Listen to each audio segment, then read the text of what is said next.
For roughly 200 years, Rome ran the longest skim in recorded history, and it worked because the coins never changed. Same face, same name, same weight in your hand. Two researchers eventually drilled into the cores of more than 1,000 of them to find out what was actually inside.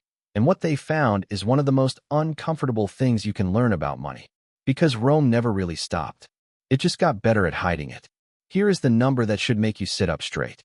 The Roman silver coin, the denarius, started out as almost pure silver. Call it very close to 100%. By the time the empire was finished with it, the silver had fallen under 5%, and some of the coins coming out of the mint in the middle of the 3rd century measured around 2%. The rest was copper. Same emperor's face on the front. Same thing you handed over for a loaf of bread. 98% of the value inside that coin was gone, and the coin in your palm gave you no warning at all. The trick has a name, and the name is deliberately boring. Debasement. All it means is this. You run the mint, so you take a little metal out of every coin, you drop in something cheap, and you keep the difference. Money people even have a polite word for the difference the mint keeps. Seigniorage. It means the profit you make from being the one who gets to make the money. Strip the language off it, and you are looking at a bartender watering the whiskey. The bottle looks full. The label has not changed. The price is the same. But every glass he pours is a little less of what you paid for, and the difference goes into his pocket, one pour at a time, from every customer in the room, forever. So how did anyone ever catch it? That is the strange part. If the coins looked identical the whole way down, who noticed, and when? Hold that question, because the answer took almost 2,000 years and a drill. Now the part that matters to you today, because this is not a lesson about dead people. The money in your pocket has no silver in it to take out. So the shave happens somewhere else. It happens to what the money buys. And if you think the physical version of this is ancient history, it happened in America inside living memory. On the 23rd of July, 1965, the president signed a law that pulled the silver out of the dime and the quarter completely and cut the $50 from 90% silver down to 40.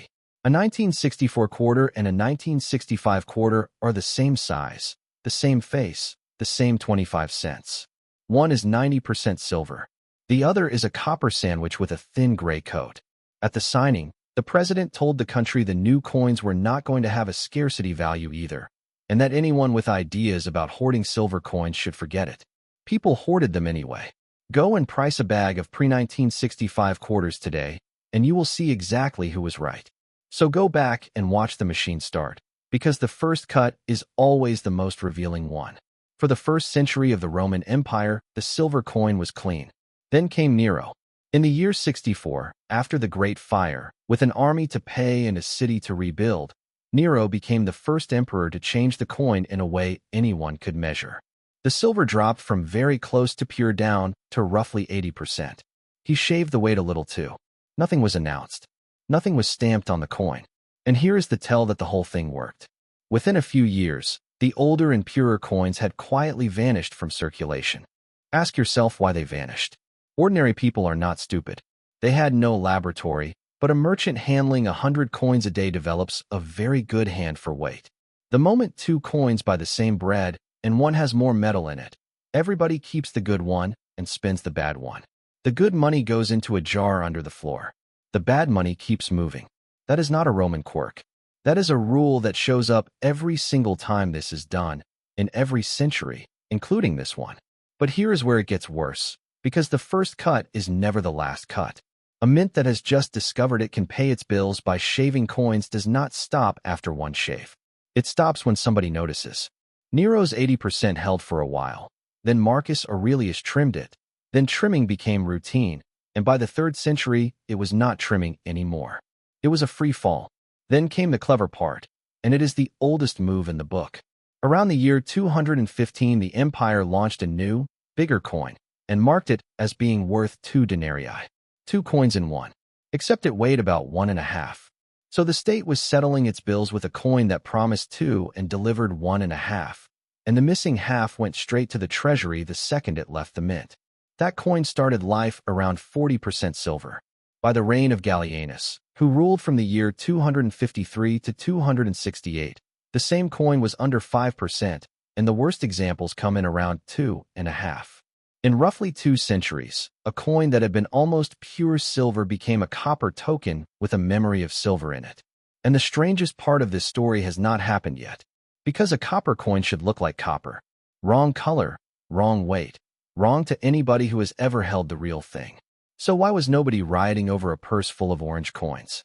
What comes next is the answer, and it is also the reason the history books had these numbers wrong for most of a century.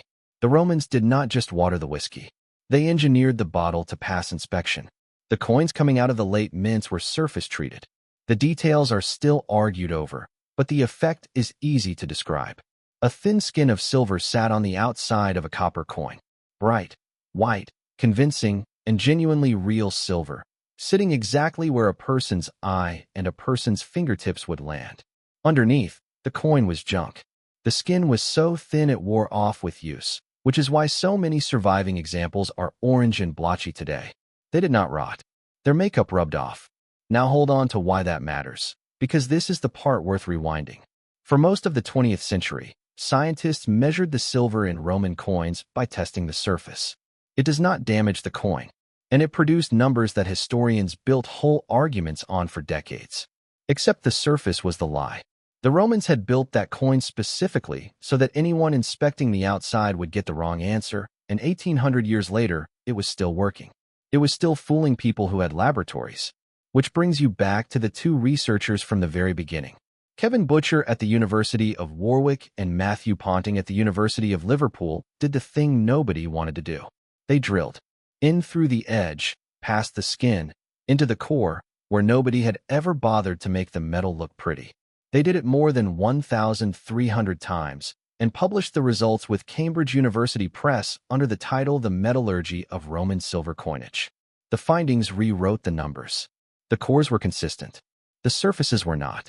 And a great deal of what everyone believed about Roman money turned out to be a careful measurement of the disguise. So the obvious conclusion is that debasement destroyed Rome. And here is where it gets uncomfortable, because the man who drilled the coins does not believe that.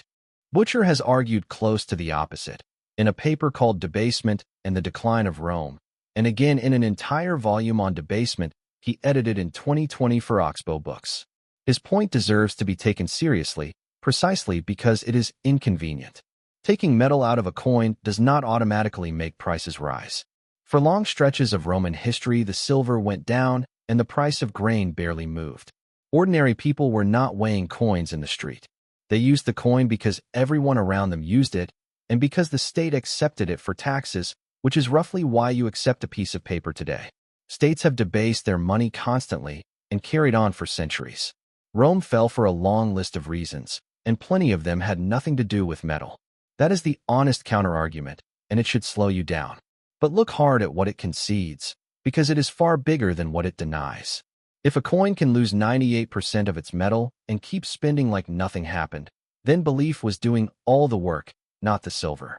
And if belief was doing the work, the missing value did not evaporate. It went somewhere. Somebody collected it. Every coin leaving that mint with less metal than the one before it handed someone a payment they never had to earn. This is not a collapse story. It is a transfer story. The question was never whether the empire fell. The question is who was standing next to the mint when the metal came out. Eventually the market did catch up, and when it did, it was ugly. The everyday receipts and contracts that survived in the dry sand of Roman Egypt show a measure of wheat selling for around 6 drachmas in the 1st century. By the year 276, the same measure turns up at around 200. Historians argue over those figures, and they should, because this is scattered paperwork and not a government spreadsheet. The exact numbers are shaky. The direction is not. Then in the year 301, the Emperor Diocletian did what every government does when it refuses to name the real problem. He blamed the sellers. His edict on maximum prices put a legal ceiling on more than 1,000 goods and services, from a pound of beef to a lawyer's fee, and the penalty for charging more than the ceiling was death. It did not work. Goods came off the shelves, black markets opened, and the edict was quietly abandoned. And here is the detail that says everything. The Roman state reached a point where it no longer wanted to be paid in its own money. Taxation shifted toward payment in goods, grain and supplies delivered straight to the army, Because the coin the government was making was no longer trusted by the government that made it. When the house stops accepting its own chips, the game is already over. Now set the two numbers side by side, because this is the part to remember. Rome's silver coin went from almost pure down to about 2%. 98% of the value inside it. Gone, across roughly 200 years. Now yours. The Bureau of Labor Statistics has tracked American consumer prices since 1913. Its index stood at about 9.9 back then. This June it stood at about 334. Run the division, and $1 from 1913 buys you about 3 cents worth of what it used to. That is roughly 97% of the buying power gone. 97 against Rome's 98. Rome needed about 200 years to do it. The dollar has done it in 113. And nobody has to drill anything this time, because there is nothing inside the coin to hide. The number printed on a $20 bill has never once changed. What changed is everything standing next to it. So what do you actually do with that? Not panic. Panic is what makes people sell the real thing and clutch the token. The skim only reaches people holding the coin. It never touches the people holding what the coin buys, and it never has. The Romans who came through that century intact were the ones holding land, grain, metal, and a trade somebody needed on a bad day. The people who got hollowed out did everything right, took the state at its word, and kept their savings in the state's coin. Cash is a coin with the silver already taken out. It is fine for the money you need this month. It is a slow leak on the money you need in 30 years. If you would rather see the money system the way the people running it see it, instead of the way they explain it to you, then subscribe and stay close. Because the next one goes straight at the modern mint. Not the coin, but the machine that makes a currency worth less without a single piece of metal changing hands. And the small group who are always first in line when the new money appears. Once you see who stands where in that line, a rate announcement will never sound the same again. And answer this one honestly in the comments, because it is the whole argument compressed into a single question. Which would you rather be handed right now? A Roman coin that is 2% silver or a $100 bill? Almost everybody answers instantly. Then they think about it for another 10 seconds and change their mind. Because for roughly 200 years, Rome ran the longest skim in recorded history, and it worked because the coins never changed. Nothing about that ever ended.